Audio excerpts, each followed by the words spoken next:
Hello friends, ഞാൻ മാങ്ങേൻ്റെ ഒരു പെരക്ക ഉണ്ടാക്കുന്നത്. അത് ഒരു മാങ്ങ ഇട്ട് ഒന്നര രണ്ട് മാങ്ങ ഉണ്ട്.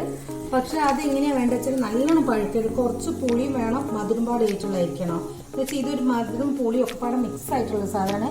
അപ്പം അതിന് ഒരു ചീഞ്ചട്ടി വെച്ചിട്ട് അത് ചൂടായിട്ടുണ്ട്. കുറച്ച് വെളിച്ചെണ്ണ ഒഴിക്കുക.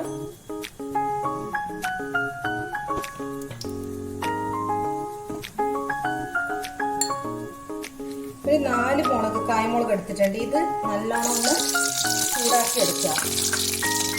ഇത് പൊടിക്കാനുള്ളത്, അപ്പം നല്ലോണം ഒന്ന് ആവണത്.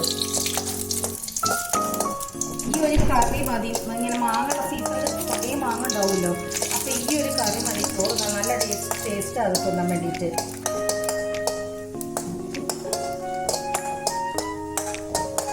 മാങ്ങ ഏകദേശം മൂത്തിട്ട് വരുന്ന നല്ലോണം പഴുക്കുന്നതിന് മുന്നേ മൂത്ത് തുടങ്ങി കഴിഞ്ഞാൽ തന്നെ ആ മാങ്ങ എടുത്ത് ഉണ്ടാക്കിയാൽ മതി. അധികം പഴുക്കാൻ കാക്കട്ട.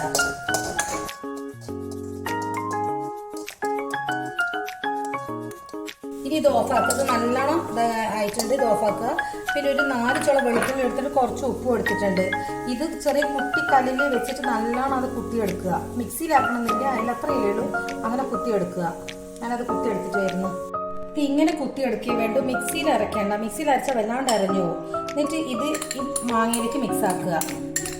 എന്നിട്ട് കൈ കൊണ്ട് വേണമെങ്കിൽ കൈ കൊണ്ടാക്കാം, പക്ഷെ കൈ കൊണ്ടാക്കി എരിഞ്ഞു പോകുന്നതുകൊണ്ട് ഞാൻ ഇതുണ്ടാക്കും.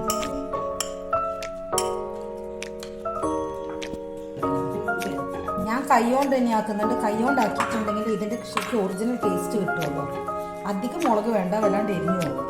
ഇതിനെ കായ്മുളക് 4 ഉണ്ടല്ലോ, നല്ല എരിവുണ്ടാവും. ഉപ്പ് നോക്കട്ടെ.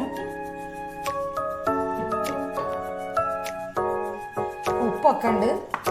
ഇതുപോലെ ഒന്ന് എല്ലാവരും ഉണ്ടാക്കി നോക്കുക. ഇഷ്ടപ്പെട്ട് ലൈക്ക് ചെയ്യുക, കമൻറ്റ് ചെയ്യുക, ഒന്ന് സബ്സ്ക്രൈബ് ചെയ്യുക.